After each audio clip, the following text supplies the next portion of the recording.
சாமி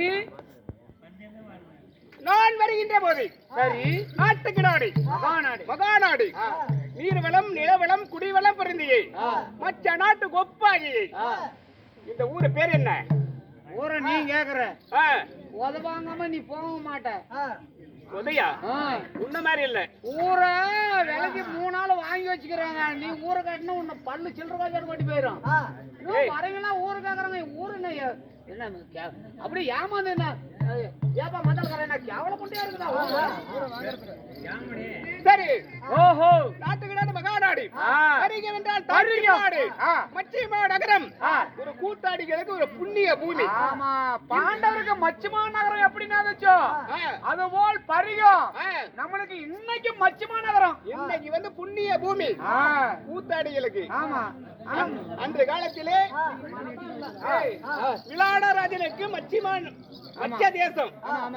அப்படி இருப்பினும் இன்று நடக்கக்கூடிய நாடகம் அம்மன் திருவிழாவை முன்னிட்டு பல்லாயிரக்கணக்கில் செலவுகள் செய்து அமுதோடு அன்னமளித்து சாப்பாடு நீட்டா ஒரு லட்சம் பேர் சாப்பிட்டு இருப்பாங்க.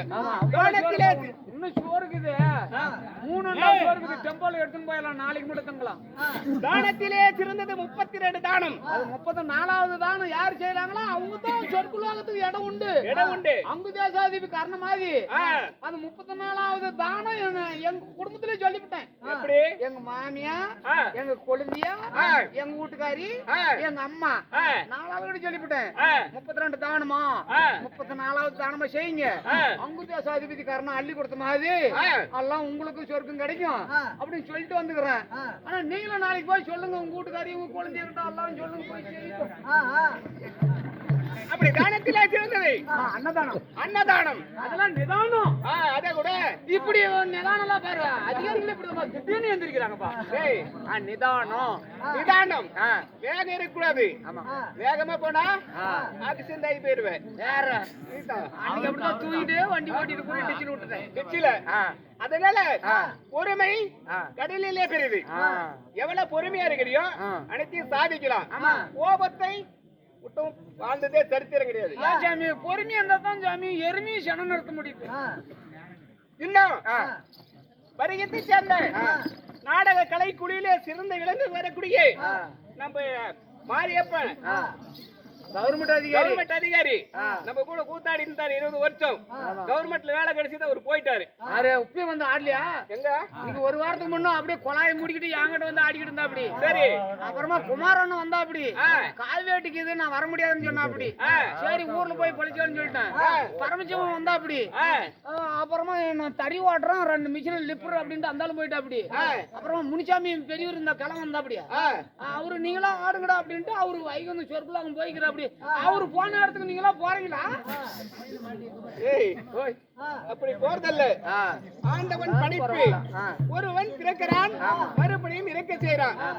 ஓடான் உடல் அழியுது உயிர் அழியறதில்ல. உயிர் அடுத்த உயிர்ல போய் சேர்ந்துக்குது. அவ்வளவுதான். கோடான்னு விட்டுருக்கிறான். ஆமா வாடான்னு கூப்பிட்டா நீ போயிட்டானோ வான்னு சொன்னோம். வான்னு கூப்பிட்டா எவ்வளவு நேரம் இருந்தாலும் போயிட்டாகணும். இருப்பிடம் இன்னும் நம் நாடகத்திலே சிறந்த விளங்கி வரக்கூடிய நம்ம அண்ணா பரமசிவ அண்ணா அவர்களும் இன்னும் குமார் அவர்களும் இன்னும் நாடகலைஞர் எத்தனையோ குரு பேரை ஆடி இருக்கலாம் பாடி இருக்கலாம். அவங்க ஆடக்கூடிய ஆட்டத்துல நாம ஒரு கால் தூச்சி பெற மாட்டோம். அவங்க பவுடர் போட்டதுல நாம போட்டிருக்க மாட்டோம். ஆமா அப்படி இவ்வளவு பவுடர் எடுத்து போடுவாங்க. நாமளும் இவ்வளவு பவுடர் எடுத்து போட்டோம். பயனாடி ஆடி போடுவாங்க. அப்படி ஆடினாலுங்க அப்படி ஆடினாங்க. மாரியன் அவர்கள் எலகண்டாபுரத்துக்கு அப்புறம் பவளக்கொடியா நாடகம் வச்சுட்டாங்க. பவளக்கொடி கல்யாணம் புளியேந்திரம் வந்து ரதம் ஓட்டுறது. ஆமா அன்னைக்கு ஓட்டணும்பா கொஞ்ச நேரம் ஓட்ட முடியல என்னால. சரி அவ்வளவு தெரியும். மாரியன் என்ன வேஷம் கட்டிருந்தாரு? புளியேந்திரம் போட்டிருந்தாரு. புளியேந்திரம் தான் அப்படி ஆட்டம். அவரு பாட்டுக்கு நிகராகாது. அவரு கதைக்கு நிகராகாது. நம்மள கற்றவருக்கு ஒரு கால் தூசி. இருப்பினும் அம்மன் திருவிழாவை முன்னிட்டு நாடகம் அரங்கேற்ற வைத்திருக்கிறார்கள். 8 நாள் சண்டை. மகாபாரத போர் யுத்தம். இந்த யுத்தத்திலே 7 நாள் சண்டை முடிந்திருக்குது. வெளிந்தால் 8 நாள் சண்டை துவக்கம். ஏன் இப்படி பாரத போர் துவக்க வேண்டிய காரணம் என்னன்னு கூட கேட்கிறேன். இது யாரெல்லாம் யார் செஞ்சது? துரியோதனன் இப்படி செஞ்சா அப்படியே 18 நாள் செய்யலாம்னு 8 நாள் செய்யலாம்னு இல்ல இவரு பாண்டவர் குலத்துல பிறந்துக்கிறாங்களா யாரா அந்த இவ்வளவு சோறு தின்ன போட்டு இவ்வளவு பீ பேண்டுட்டு அந்த பீம அவன் செஞ்சானா இல்ல உன்னால இந்த வேலை நடக்குதா? சரி, ஏன் தெரியுமா? 18 நாள் மகாபாரத போர் யுத்தம் நடத்துவதற்கு காரணமே நான் தான். நீயா? வேலை புண்ட உனக்கு எதுவும் இல்லையா? பொண்டாட்டி புள்ளிங்க இல்லையா? இருக்குது, அனைத்தும் 2 பொண்டாட்டி அன்னைக்கு வந்தா ஒருத்தி கூப்பிட்டு வந்தா உடனே போயிட்டா. இன்னொருத்திக்கு கால் செயின் வாங்கி கொடுக்கறேன்னா வந்த வீட்டுல குந்திக்கிட்டா. ராதா கம்முன்னு போயிட்டா. ருக்மணி வந்ததும் கம்முன்னு ஆகி போயிட்டா. ஏன் பொண்டாட்டி பேரு பேசுற? யாரு நீ? எங்க பொண்டாட்டியும் ருக்மணி தான். சரி, இருக்கட்டும். 8 பட்டசிரிகள். 8 பட்டசிரி. ஆமா, அதுல 8 பட்டசிரின்னு சொல்றியே, அதுல பிரியமான மனைவி உனக்கு யாரு? எனக்கு பிரியமான மனைவி யார் தெரியுமா? யாரு? என் அங்கத்திலே குடிக்கொண்டிருப்ப ஆதிலட்சுமி. ஆதிலட்சுமி? ஆமா சாமி, எங்க வீடு ஓட்ட வீடு. மலை கூத்தாடி போட்டு போய் மலர்ந்து போட்டு சென்டர்ல ஓட்ட அப்படி பக்குன்னு தெரியுது. சரி, அனுப்பிச்சு விடு மாடி மாமன் கூட்டா. சரி, காலில் அடி வைக்கிறேன். இல்ல லவ்வே வேணும், அனுப்பிவிட்டாதான் நான் விடுவேன், இல்லைன்னா விட மாட்டேன். காலில் பிடிக்கிறேன். காலில் எல்லாம் பிடிக்காது சாமி. ஒரு நாளைக்கு அனுப்பிச்சு விடு, ஓட்ட வீடு ஒழுகாது இருக்கு. சரி சரி, எந்திரியப்பா.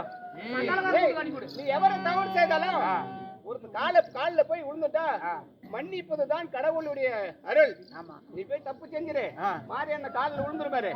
அப்படி தப்பு இருப்பிடம். அதுக்குதான் அந்த காரணம். இருப்பிடம். என்னுடைய யுகம் என்ன தெரியுமா? என்ன? கிரேதா கிரேதா துவாபரி கலியுகம் என்று சொல்லக்கூடிய 4 யுகம். 4 யுகத்திலே தசாவதாரம் 10 அதர்மத்தை எளித்து இந்த பூமி பாரத்தை காக்கணும். நான் தாங்கிய அவதாரங்கள் எத்தனை? 10 அவதாரங்கள். 10 அவதாரத்துல ஒரு அவதாரம் சொல்லி சாமி சொல்றவா போடு.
நான் முதல் தாங்கி அவதாரம் மச்ச அவதாரம்.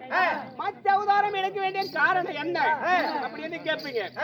நான் மச்ச அவதாரம் எடுக்க வேண்டிய அவசியமே இல்லை.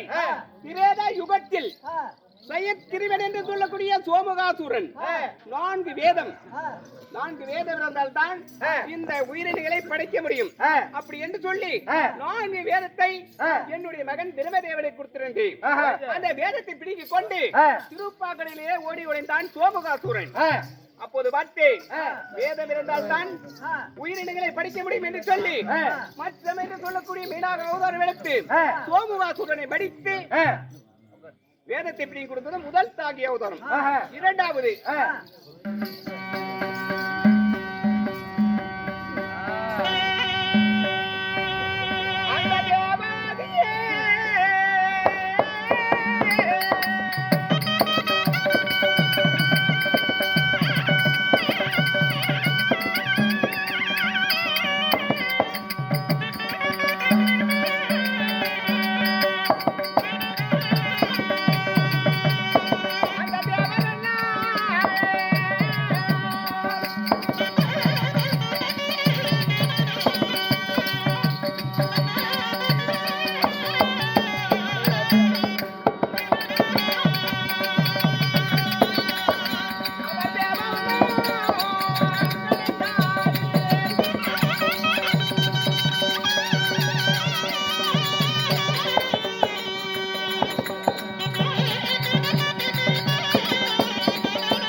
தேவர்கள் ஒருபுறம் அசுரர்கள் ஒருபுறம் அமிர்தம் கிடைந்தாங்க. ஓஹோ தேவ அமிர்தம். தேவ அமிர்தம். சரி ஏன் தேவ அமிர்தம் கடைய வேண்டும்? ஏன் தேவ அமிர்தம் கடையணும்? நம்ம மாம்பழ கடைஞ்சுமா அப்படியே கடை வேண்டியது. கடை போய் வீட்டுல போய் ஏய் தேவ அமிர்தம் கடைந்தால் சரி தேவர்கள் நாடுகளின் நல்ல பழை பொழினும் அழிவில்லாத ஆயுள் பெற வேண்டும் என்று நரை திரை பிணி மூப்பு சாக்காடு. ஒரு மனிதர் எப்பயுமே முடி நரைக்கப்பட்ட அவனை மதிக்க மாட்டாங்க. கிழவனை உப்பு கூட 3 பேர் போன பண்றதுல எனக்கு நரை திரை பிணி மூப்பு சாக்காடு என்று சொல்லக்கூடிய நரைனா என்ன, திரைனா என்ன, மூப்பு என்ன, பிணினா என்ன சாமி சொல்லு சாமி, உனக்கு தானே தெரியும். நரைனா முடி முடி நரைக்காத இருக்கிறது, பிணினா நோய் நொடிகள் அணுகாத இருக்கிறது. சரி அமிர்தம் கிடைந்தார்கள். அப்ப அமிர்தம் கிடைப்பது இருப்பா இது முடிச்சுக்கிற அவ்வளவுதான். அமிர்தம் கிடைக்கும் போது அந்த மந்தரகிரி மலையை சாய ஆரம்பித்து விட்டது.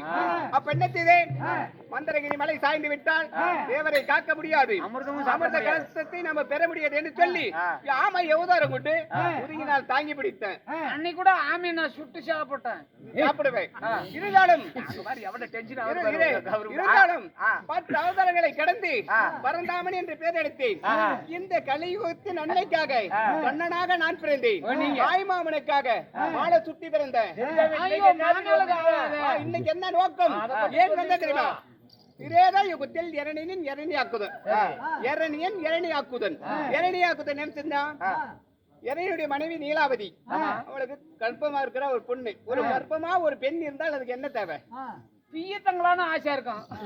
அது பகவான் இப்ப வந்த விவரம் என்ன ஆரம்பிச்சு முடிச்சுக்கலாம். மன்னதன்